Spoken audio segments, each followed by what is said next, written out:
Support for Higher Education in Focus comes from the Penn State Alumni Association, serving alumni and alma mater for more than 145 years. On the web at alumni.psu.edu. Penn State Bookstore, now in an expanded location in the Hub Robeson Center. Improving the student experience at Penn State with philanthropic support of student causes throughout the university. PSECU, a credit union providing financial services to its members throughout Pennsylvania since 1934. More at psecu.com. And from viewers like you, thank you.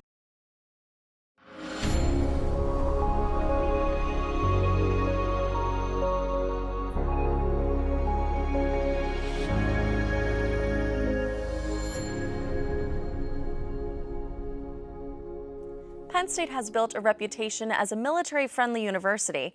While we're proud of this recognition, we have to ask, what more could we be doing for our student veterans?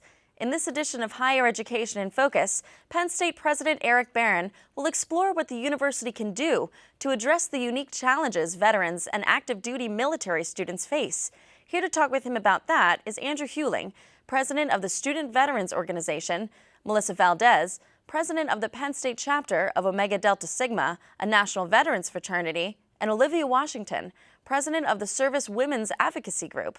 And I'll be back later in the show to talk one-on-one with President Barron about serving student veterans and more. Now, here's President Barron. Welcome. So happy to have you here today. Maybe we could just start by telling a little bit about yourself, where you served, what you're studying. We can just go right around if you like. My name is Andrew Huling. I served in the Air Force, active duty for 6 years. My first station was RAF Lakenheath in England. And then from there I deployed in 2008 to Afghanistan and then spent 4 years in New Mexico. And it came to Penn State spring of 2014, and I'm a turfgrass science major. My name is Olivia Washington. I served 5 years active duty in the Marine Corps. My first station was Okinawa, Japan, and from there I did the embassy security program. So I served at different posts in Manila, Philippines, Ljubljana, Slovenia, and Caracas, Venezuela. Quite a tour. World traveler, Yes. World traveler. Melissa? My name is Melissa Valdes. I'm from Florida originally. I served a term in the Navy. I was stationed in Norfolk on board the USS Dwight D. Eisenhower. I did 2 tours with them, and then I got accepted to Penn State, and now I'm majoring in agricultural business management and supply chain. Truly world travelers and all sorts of interesting experiences. Now, one of the things that really interests me is each of you has taken on a leadership role with veterans. So I'll make sure I get this right. And Melissa, maybe you could tell us, you're president of the Penn State chapter of the National Veterans Fraternity, Omega Delta Sigma. Yes. What's the purpose of the fraternity? The purpose of the fraternity is essentially to foster the transition of most of our members are veterans themselves, or they're in the reserves. And what we do is essentially provide them with resources in the transition and offer a brotherhood to them and kind of help them get through getting to Penn State, and where there's a little bit of an age difference there. And so we facilitate with that. So this notion of brotherhood is actually very important, and Yes. hopefully we'll get a chance to talk a little bit more about that. And Olivia, you're the founder and president of Service Women's Advocacy Group. Yes. And what does that mean?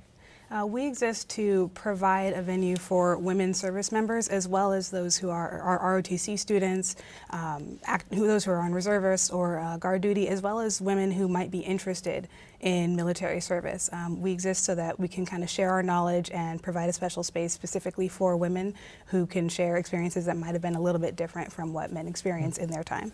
Mm-hmm. And Andrew, Student Veterans Organization.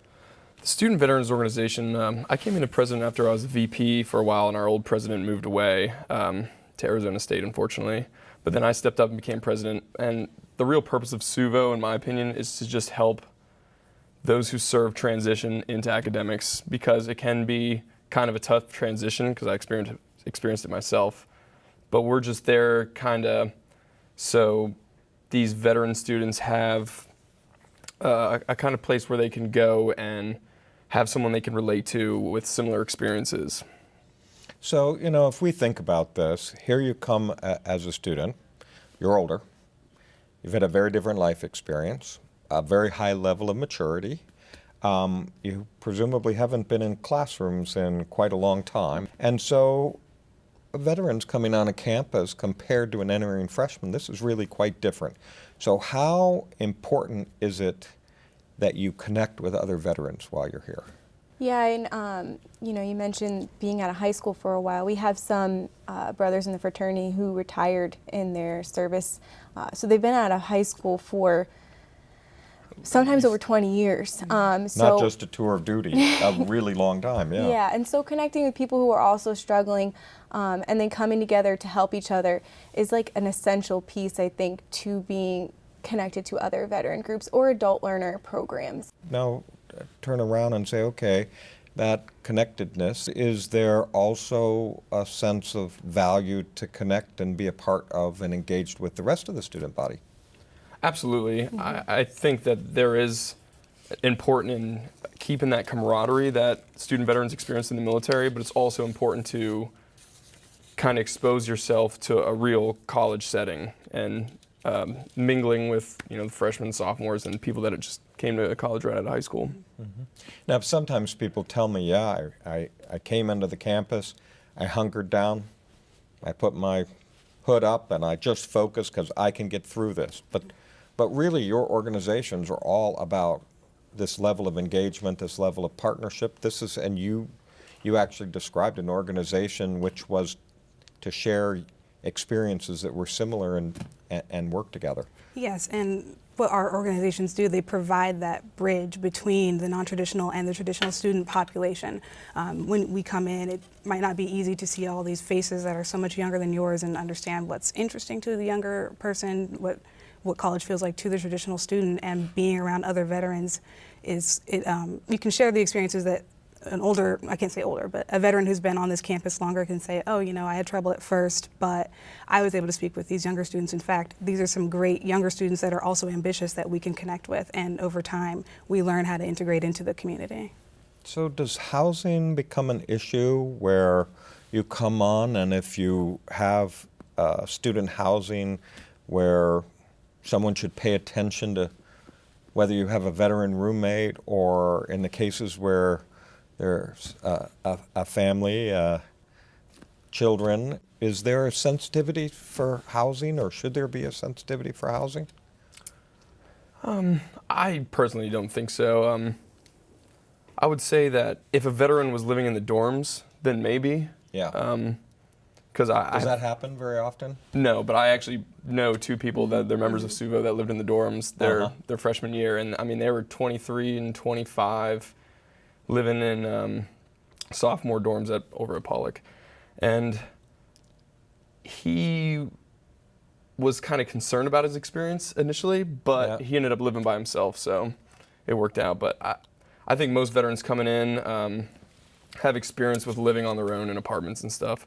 So if they can go out and find their own place, it's no problem. I will say that as far as, this is a small town for a college town, but I don't think everyone has, like when I applied, I was deployed at the time. I didn't know of the resources that were available for housing. And one thing we probably can do is kind of touch base with them and make sure they know. And if they were interested in pairing with another veteran, maybe we could do that. And then you also mentioned families, and I don't know because I don't have children, but I believe that is an area that maybe could use some attention. I don't have a lot of knowledge on it, but I don't want to push it away. Probably, if they could get some some type of help with finding housing, or if there's options there, I don't know. So one of the other things that I've thought about is if you're in the military and you need something, want something, or you go there, and it could be this problem or this problem, you still go there. Right. You come onto a university campus, oh, that's student affairs. Oh, no, that's the registrar. Mm-hmm. Oh, no, that's your college. No, that's your department. That's your advisor. And we're almost the exact opposite of the military in terms of structure. I know in my own experience when I first arrived, I experienced exactly what you described, and it really was challenging to get the information, especially as it pertains to adult and veteran students, because not everyone you come in contact with is aware that there are other options that are more appealing to the adult population versus the traditional population. So lots of places that you could get help, you might get help, but is it also fair to think about the military that you do and you adapt and you go? Does this in any way prevent you from seeking support? Is there this sense from a veteran, okay, I gotta just hunk around and get this done? Some people you kind of do have to engage directly with them to get their attention, or so that they become proactive.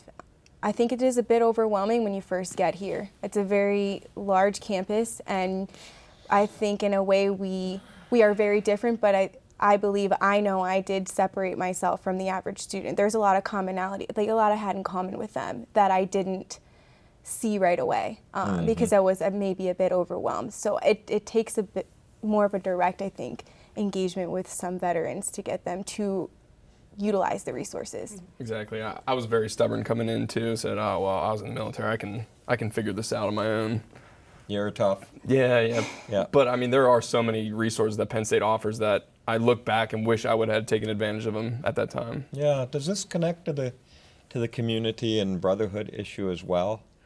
That if I had a choice, I'd go to a fellow vet and ask that question about something, as opposed to looking up something going on at Penn State in the directory. Is that another part of this value of being able to see other vets and realizing that they're there and they have your back?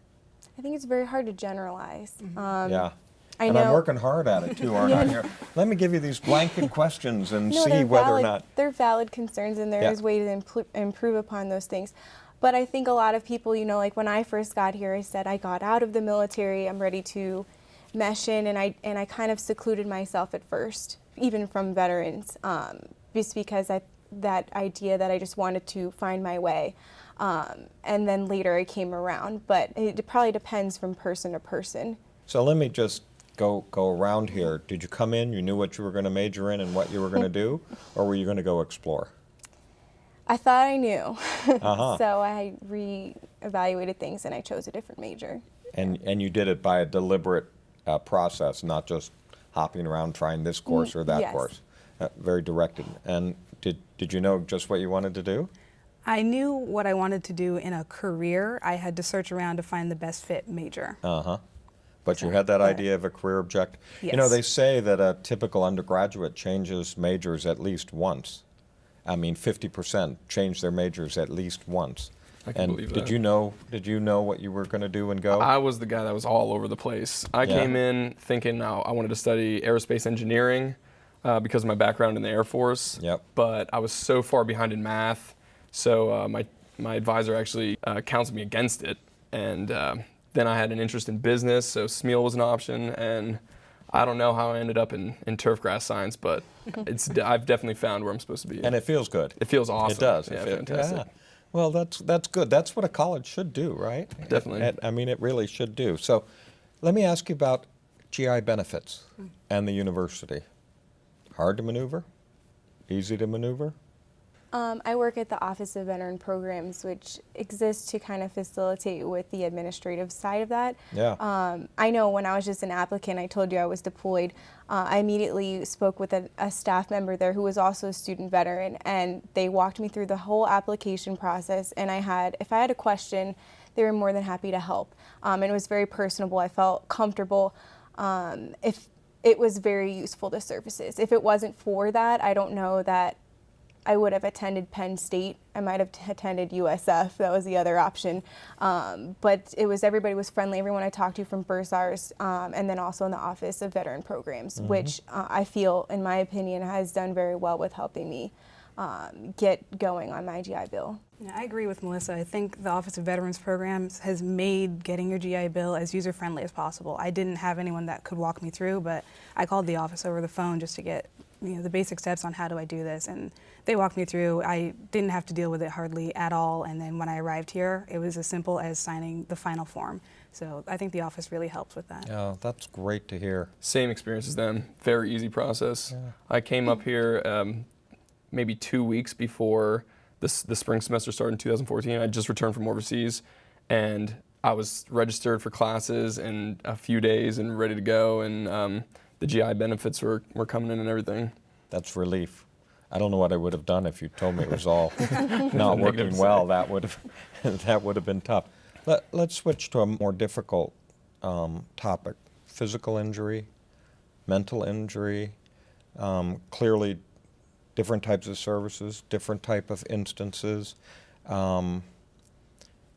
Are there the services that support veterans who have those challenges? There are a lot of resources available, and I've had interactions with several people who have PTSD, and it affects their ability to study even. Penn State has CAPS, and that's a resource. I think they have counselors in the office, but I feel as though there's something more that we could do on that. Although programs exist, I believe maybe we could have someone in the Office of Veteran Programs maybe dedicated to counseling, whether it be PTSD or, if someone's just having a rough time in the transition alone. I think it would be beneficial to have something like that, because currently, they handle most of the administrative side, and they do it well. So do you sense this is people that are specialized in these issues, or people that are dedicated in the sense, so this is timing and access? Should, for example, there be counselors who are specifically trained in PTSD? Your comment about having people dedicated, is it an access issue or it's an expertise? I think it's both. Yeah.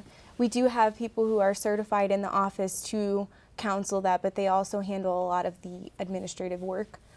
It would be helpful that someone dedicated individual, not just for PTSD, but there's transitional issues that maybe people have, or the adjusting to college life, or maybe just being here and having a situation, maybe your home is elsewhere where you're kind of juggling school and stuff.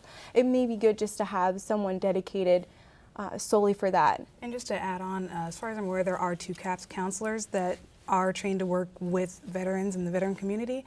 But unfortunately, it is a question of access, because they also work with the traditional student body, and CAPS fills up very quickly. So if we're underway in the school year and a veteran needs access to CAPS services, they are unlikely to get one of the 2 counselors that is specially trained to work with veterans' needs. So it almost defeats the purpose.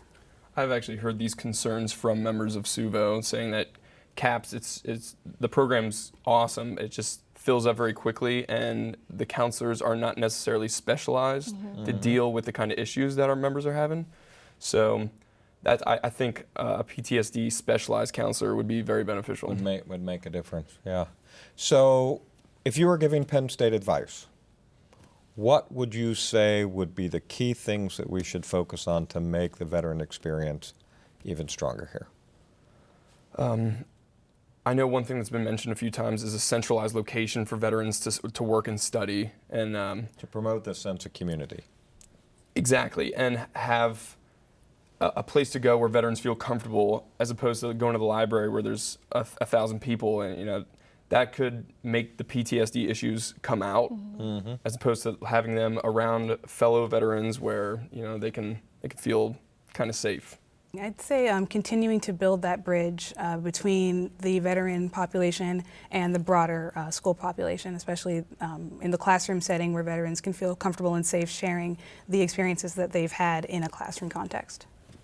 I agree with that. And I also wanted to just put out that something to help them as far as the resources, and like I know the first year seminars, maybe we can do one for adult learners to sort of help them with the tutoring, because they've been out of school for so long, prepare them to have successful Penn State careers. Well, your service to your country is just incredibly valuable, and the best thing we can do is make sure that you're very successful and get an education and go get that great career. Thank you so much for joining me today. I really appreciate it. Thank you.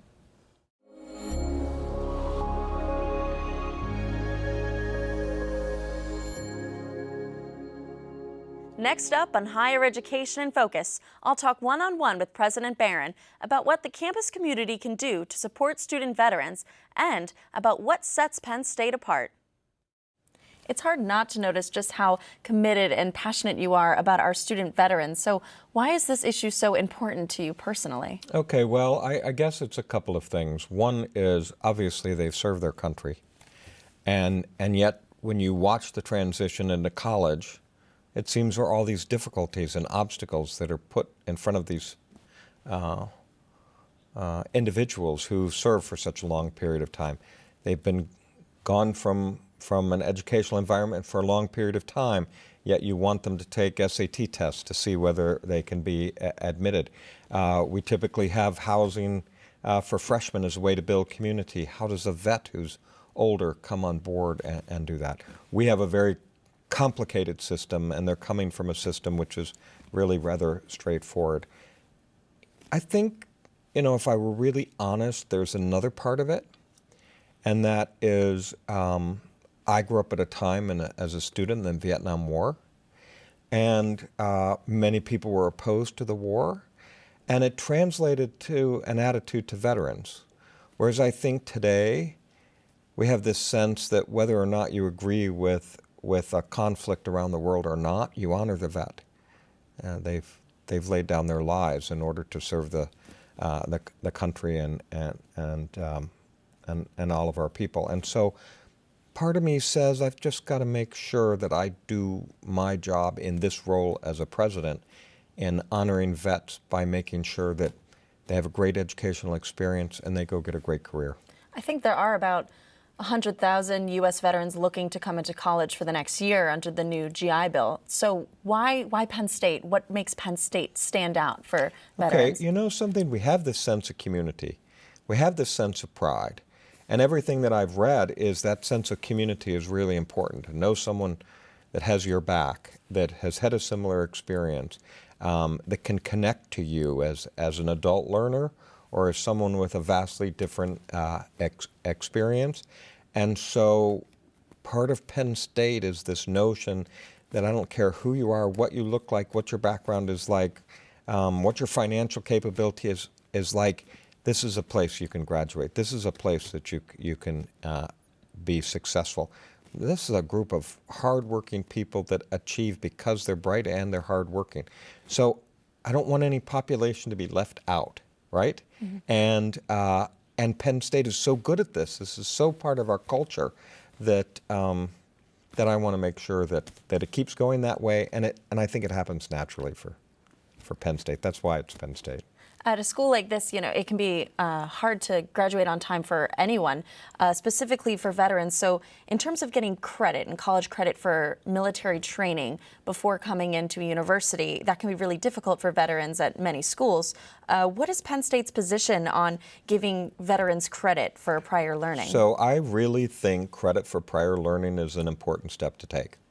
I do. I think you obviously have to do it in a way that is appropriate and thoughtful, but this is a good thing to think about. I feel the same way in thinking about some of those rules for admissions, where that life experience and that level of maturity should net you something and enable a population of students to have access to a world-class education at Penn State.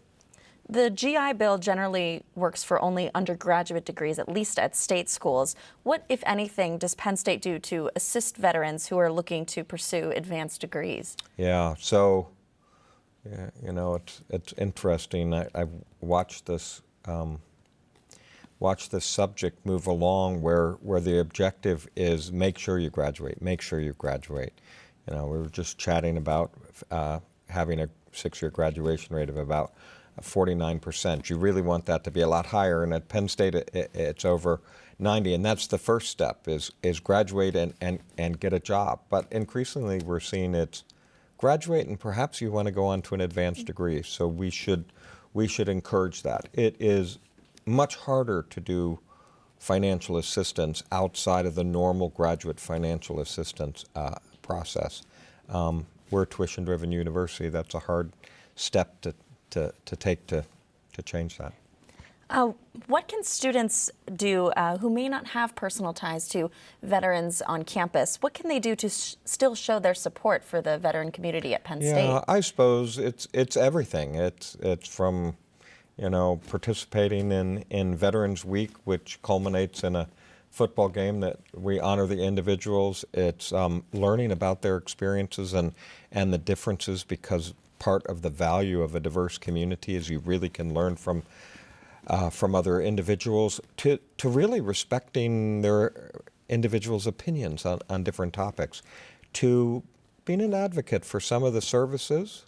We heard about students with PTSD. We heard about the importance of having a place and a facility to be an advocate for those. I think makes a difference. Thank you so much. My pleasure.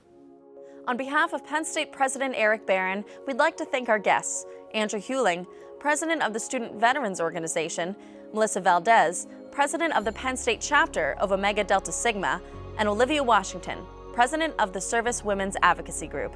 For Higher Education in Focus, I'm Lauren Doyle. Thanks for joining us. And to all of our veteran and active duty military students, thank you for serving.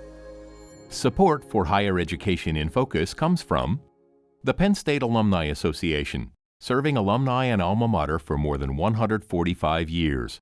On the web at alumni.psu.edu. Penn State Bookstore, now in an expanded location in the Hub Robeson Center. Improving the student experience at Penn State with philanthropic support of student causes throughout the university. PSECU, a credit union providing financial services to its members throughout Pennsylvania since 1934. More at psecu.com.